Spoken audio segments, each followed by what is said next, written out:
Good afternoon, Frog Room friends. This is Teacher Brady, and I'm here with a story.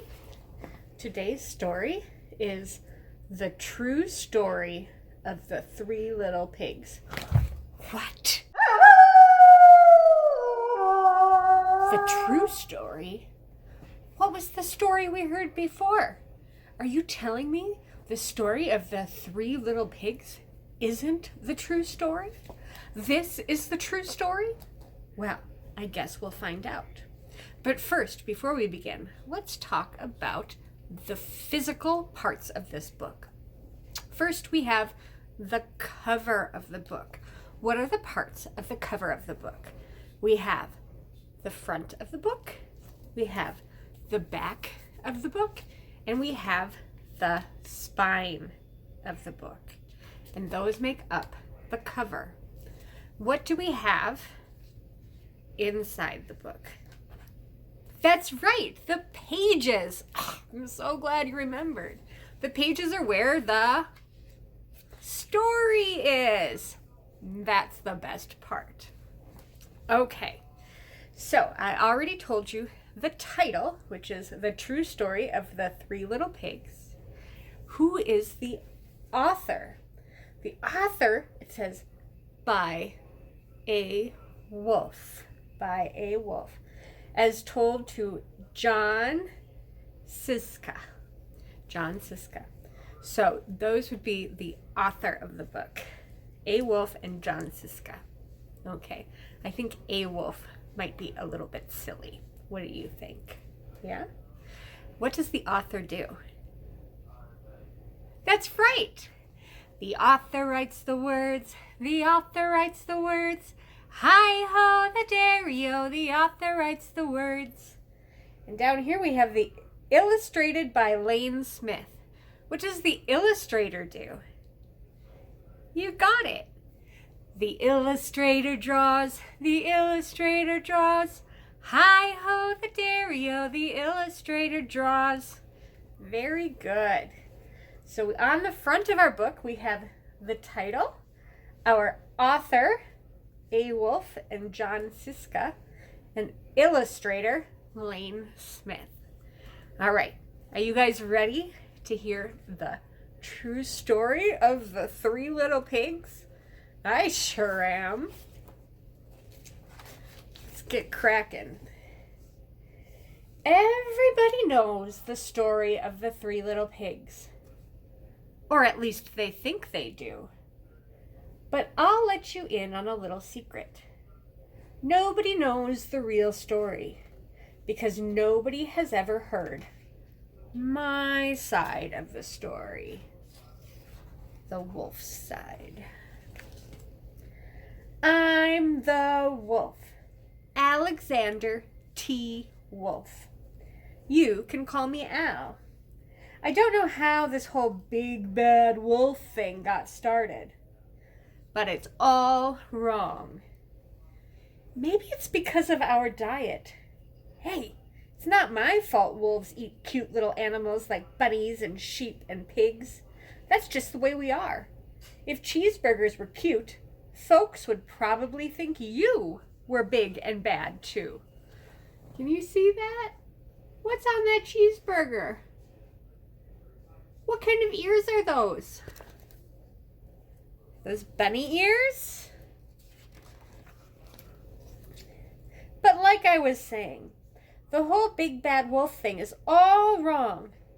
The real story is about a sneeze and a cup of sugar. This is the real story. Sneeze plus sugar. Okay, you guys ready for the real story?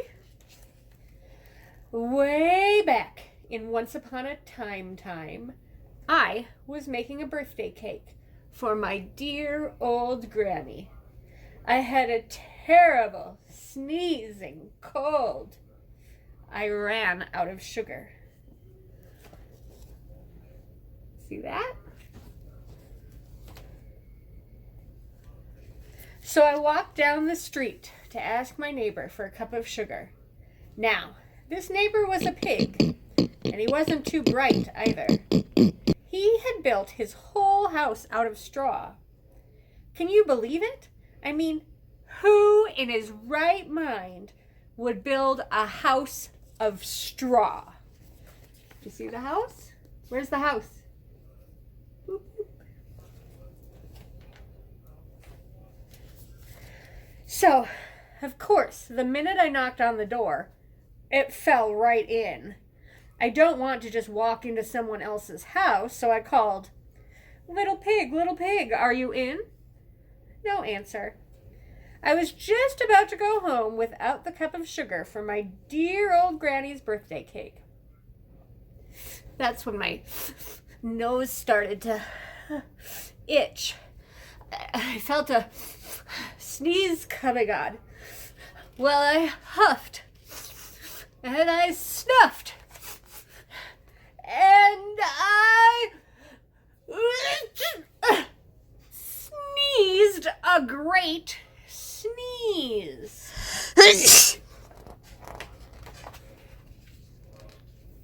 Oops, I missed a page. Come on, page, come together. Come on, page, open up. Come on, page, come together. There we go. Okay, that was my page song. I wrote it for you. And you know what? That whole darn straw house fell down. And right in the middle of the pile of straw was the first little pig. Dead as a doornail. He had been home the whole time. It seemed like a shame to leave a perfectly good ham dinner lying there in the straw. So I ate it up. Think of it as a big cheeseburger just lying there. You see that?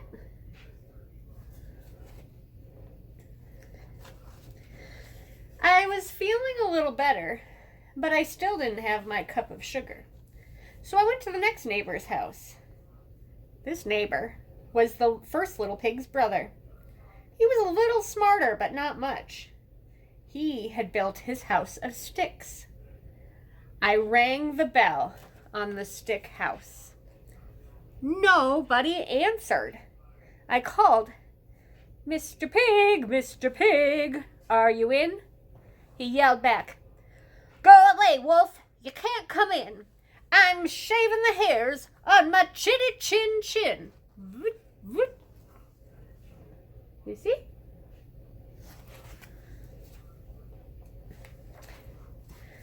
I had just grabbed the doorknob when I felt another sneeze coming on.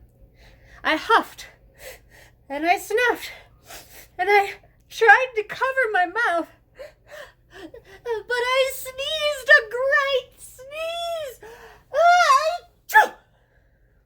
And you're not going to believe it, but this guy's house fell down just like his brother's. When the dust cleared, there was the second little pig, dead as a doornail. Wolf's honor. Cross my heart.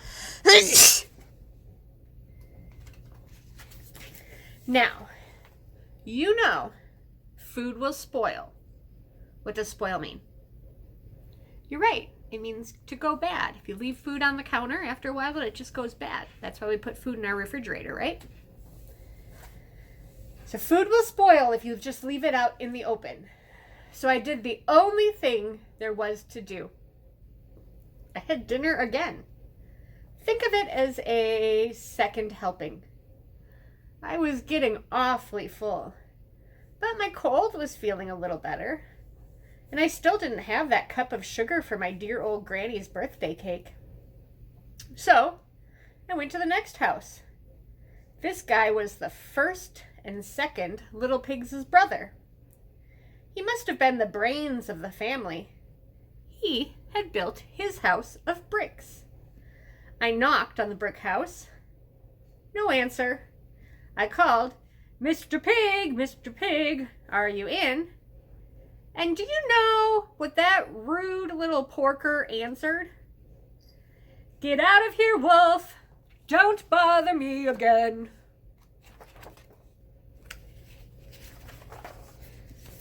Talk about impolite. He probably had a whole sack full of sugar, and he wouldn't give me even one little cup for my dear sweet old granny's birthday cake. What a pig. I was just about to go home and maybe make a nice birthday card instead of a cake when I felt my cold coming on. I huffed, and I snuffed, and I sneezed once again. Then the third little pig yelled, "And your old granny can sit on a pin."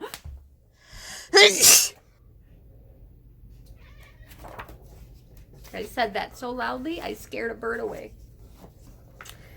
Now, I'm usually a pretty calm fellow, but when somebody talks about my granny like that, I go a little crazy.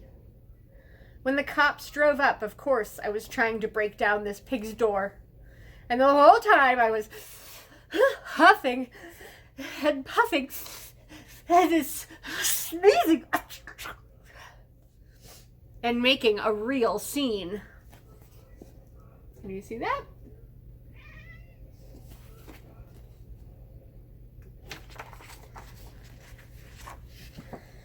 The rest, as they say, is history.